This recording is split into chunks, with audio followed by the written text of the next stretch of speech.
melhor ano da sua vida. Que a gente profetiza em relação ao melhor ano da nossa vida. A gente fala a respeito do melhor ano da nossa vida. Mas uma expectativa que não é firmada em princípios é só otimismo. Tem muita gente achando que está se movendo em fé, quando na verdade só está sendo otimista. Qual que é a diferença entre um otimista e alguém que se move em fé? Um otimista tem uma expectativa que está pautada em algo emocional. Eu sinto que vai ser bom esse ano. Por quê? Eu não sei. É um sentimento. Sentimentos passam. Sentimentos são volúveis. Quando uma mensagem ruim chega, o sentimento de que tudo vai ficar bem vai embora. Quando os gigantes se levantam, o sentimento que te trouxe até aqui não vai te sustentar a partir daqui.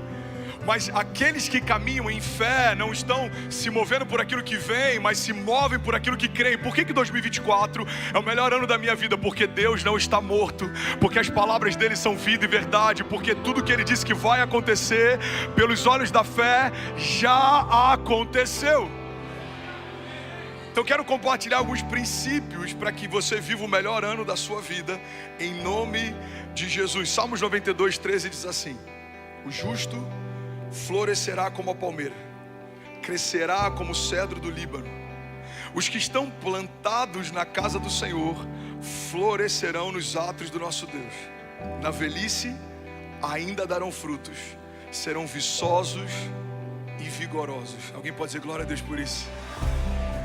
Na versão a mensagem, Salmos 92 diz assim: os bons prosperarão como palmeiras, crescerão como os cedros do Líbano, transplantados para o quintal do Eterno, crescerão na presença de Deus, flexíveis e verdejantes e viris ainda na velhice. Uma das coisas que eu amo nessa passagem é que a palavra de Deus deixa claro o lugar que você tem que estar plantado, e logo em seguida ele diz o que acontece com quem está plantado nesse lugar. Os que estão plantados na casa do Senhor florescerão nos seus átrios. Eu vou falar de novo, alguém vai pegar isso daqui.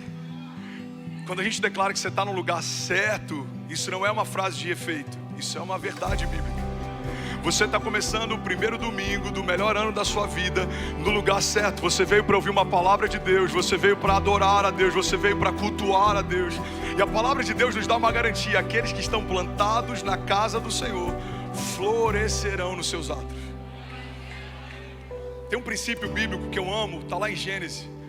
Inclusive tem uma mensagem, foi a primeira pregação que eu ministrei aqui em Orlando alguns anos atrás, se chama Back to the Future. Se você nunca ouviu essa mensagem, eu queria te aconselhar em algum momento desse ano, desse mês de janeiro, você ouvir. Eu falo que todas as respostas que a gente precisa para o nosso futuro, elas foram depositadas na nossa Gênese. No princípio, a gente consegue entender a forma como Deus se move, a forma como Deus opera, a dinâmica que os céus têm. E é para esse lugar que eu quero te levar no primeiro culto desse ano. Você está comigo ainda? Diga amém. Gênesis 1:11 diz assim: e disse Deus: produz a terra erva verde, erva que dê semente, árvore frutífera que dê fruto segundo a sua espécie, cuja semente está nela sobre a terra. E assim foi. Versículo 12: e a terra produziu erva dando semente conforme a sua espécie, e a árvore frutífera cuja semente está nela conforme a sua espécie. E viu Deus que era bom.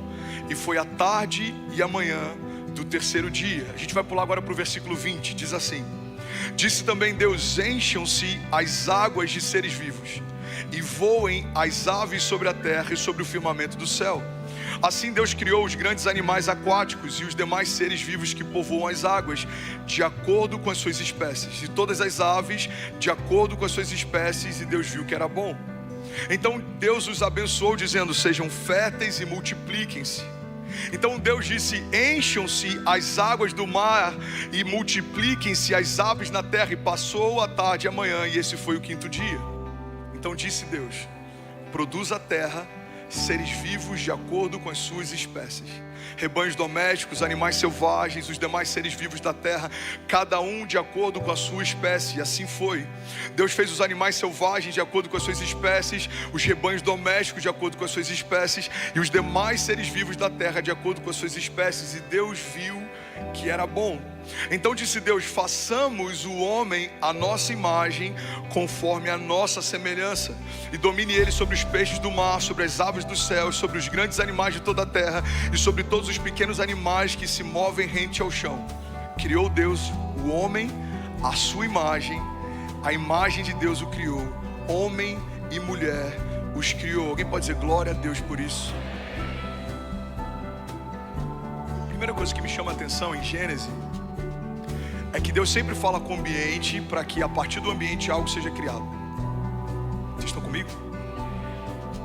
Deus sempre fala com o ambiente para que a partir do ambiente algo seja criado. A gente não vê Deus falando com os peixes, mas a gente vê Deus falando com o mar, para que o mar gere peixes. A gente não vê Deus falando com as árvores, mas a gente vê Deus falando com a terra, para que a terra gere todo tipo de árvore frutífera segundo a sua espécie. A gente não vê Deus falando com o barro, mas a gente vê Deus falando com o Filho e com o Espírito Santo. Façamos o homem segundo a nossa imagem e a nossa semelhança. O primeiro princípio que eu quero compartilhar para você viver o melhor ano da sua vida é você discernir muito bem o ambiente em que você está. Porque a partir do ambiente que você está plantado, que as realidades ao seu redor vão se manifestar. Pastor, eu dependo de um ambiente geográfico para prosperar? Não. A gente vê Adão pecando no paraíso, a gente vê Jesus permanecendo no deserto, a gente vê Abraão prosperando mesmo numa terra estrangeira, a gente vê Daniel liderando na Babilônia, a gente vê José governando no Egito.